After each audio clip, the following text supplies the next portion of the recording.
Welcome to YouTube channel. அனைவருக்கும் வணக்கம்.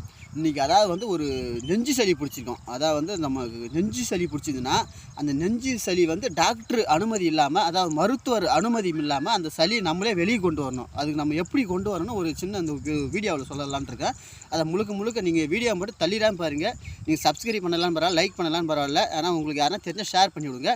அந்த வீடியோ முழுக்க பார்த்தோன்னா அந்த சளி எப்படி நான் கொண்டு வரேன் அப்படிங்கிறது ஒரு சில விஷயம் புரியும். ஆனால் வந்து எனக்குலாம் வந்து நான் இப்படி தான் செய்வேன். நான் வந்து சளிக்கு வந்து டாக்டர் அனுமதிக்கு அவங்களோட அனுமதி எனக்கு தேவையில்லை, மருத்துவர் அனுமதி தேவையில்லை. வேறு ஏதாச்சும் காய்ச்சல் இதை கைங்கால வலிக்கு தான் நான் டாக்டர் அனுமதிப்பேன். இப்போ இந்த சளி நான் இங்கே இருக்கிற சளியை நான் எப்படி கொண்டு வரணுன்றதை நான் இந்த வீடியோவில் சொல்கிறேன். தயவு செஞ்சு தள்ளிடாமல் பாருங்கள், உங்களுக்கே புரியும். இப்போ இது பாருங்கள், தண்ணி, அதாவது ஒரு பாட்டிலில் தண்ணி, ஒரு டம்ளரில் இந்த தண்ணி, இது ஓசு. இப்போ இந்த இது விடுறோம் பாருங்கள்.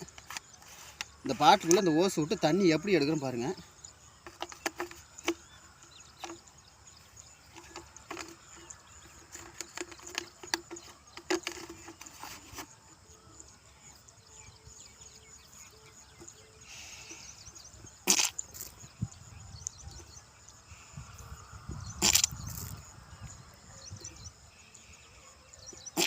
பாருங்க, இந்த ஓசு நம்ம எப்படி இந்த இருக்கிற தண்ணி நம்ம எப்படி நம்ம ஆய உறிஞ்சோமோ, அதான் வந்து தம் கட்டி அப்படி உரியும் போது இந்த தண்ணி வந்து இந்த ஓசு வழியிலே வரும். அப்போ இந்த ஓசு வழியிலே தண்ணி வரும்போது அப்போ நம்ம நெஞ்சு சளி எப்படி வரணும் அப்படிங்கிறத நான் இப்போ அதையும் சொல்ல போகிறேன். இப்போ இந்த தண்ணி எப்படி நம்ம வந்து இது வந்து சளின்னு வச்சுங்க. இந்த சளி வந்து நம்ம தண்ணின்னு நினச்சி நம்ம உறிஞ்சி கீழே துப்பிட்டோம். இப்போ அந்த நெஞ்சு சளி கட்டிக்கிது பாரு, அந்த நெஞ்சு சளி வந்து நம்ம அதை எப்படி வாயில் எடுத்து துப்பணும் அப்படிங்கிறது அதையும் சொல்கிறேன். இப்போ இது எப்படி வருதோ அதேமாரி அதையும் நான் சொல்கிறேன் பாருங்கள். அதுக்கு வந்து நம்ம முதல்ல வந்து நம்ம என்ன பண்ணோம்னா தனிமையில் போயிடணும். 4 பேர் இருக்கிற இடம், 10 பேர் இருக்கிற இடம் பார்க்கக்கூடாது. ஏன்னா வந்து தும்பல் வரும், சும்மா எச்சு துப்புறாங்கன்னு சொல்லி அருவருப்பாக நினைப்பாங்க. நம்ம தனிமையில் போயிடணும், எங்கேயாச்சும் ஒரு காட்டு பக்கம் போயிடணும். இப்போ அந்த மாதிரி பாருங்கள், இது ஒரு சின்ன ஒரு புல், இது வந்து ஒரு அருகம்புல், இது சாதாரணமான ஒரு புல். இந்த புல் வந்து நம்ம என்ன பண்ணணும், மூக்குக்குள்ளே விடும்போது நமக்கு தும்மல் வரும் பாருங்க.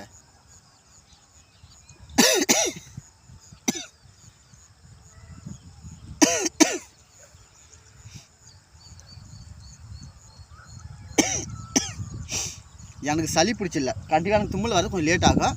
ஆனால் வந்து அதுமாரி பண்ணும்போது இங்கே பாருங்கள், இந்த மாதிரி இந்த பில்லு வந்து மூக்குக்குள்ளே பண்ணுங்க. இப்படி பண்ணும்போது உங்களுக்கு வந்து கண்டிப்பாக தும்பல் வரும். ஆனால் வந்து எனக்கு சளி பிடிக்கல. ஸோ சளி பிடிச்சவங்களுக்கு கண்டிப்பாக, சளி இருக்கிறவங்களுக்குலாம் கண்டிப்பாக தும்பல் வரும். எனக்கு பண்ணுறதுக்கு கொஞ்சம் டைம் ஆகும், லேட் ஆகும்.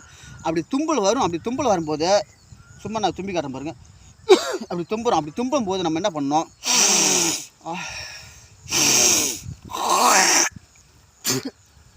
இப்படி துப்பிடுறோம் ஃபஸ்ட்டு. மறுபடியும் இதுமாரி குச்சி விடுங்க, தும்பல் வரும். அப்படின்னு தும்பும்போது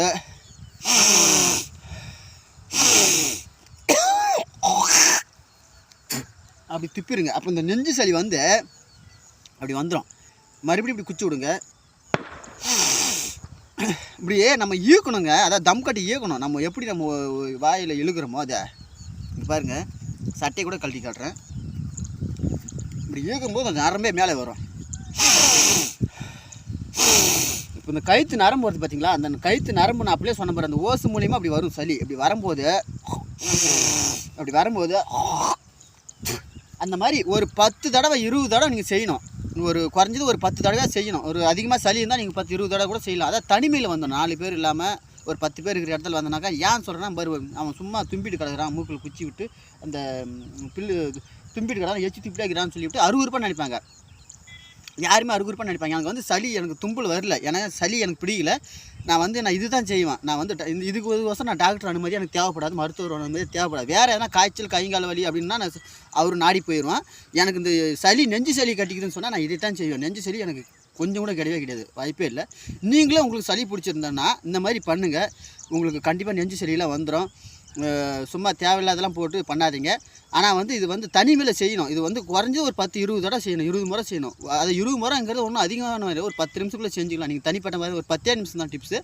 இது செய்யுங்க. அந்த மூக்கில் நமக்கு அந்த பில்லு போகும்போது அதுக்கு வந்து தும்பல் வரும். அப்போ தும்பல் வரும்போது உள்ளே இருந்த ஏர்லாம் ஃப்ரீயாக கிடைக்கும். நமக்கு காற்று உள்ளே போகும்போது நம்ம அப்படி இழுக்கும்போது அந்த சளி வந்துடும். பாருங்கள், நான் எச்சு தான் துப்புறேன், எனக்கு சளி கிடையாது. சளி பிடிச்சிருந்தா அப்படி கட்டியாக வந்துடும். அப்போ இதேமாரி நீங்கள் செஞ்சுன்னு சொன்னீங்கன்னா அந்த உள்ளே இருக்கிற சளி வந்து மேலே வந்துடும். மேலே வர்றதுக்கு நிறைய வழி இருக்குது. நம்ம துப்பிலாம் நம்ம டாக்டர் மருத்துவர் எதுவும் அனுமதிக்கணும், அவங்களோட அனுமதி தேவைப்படாது.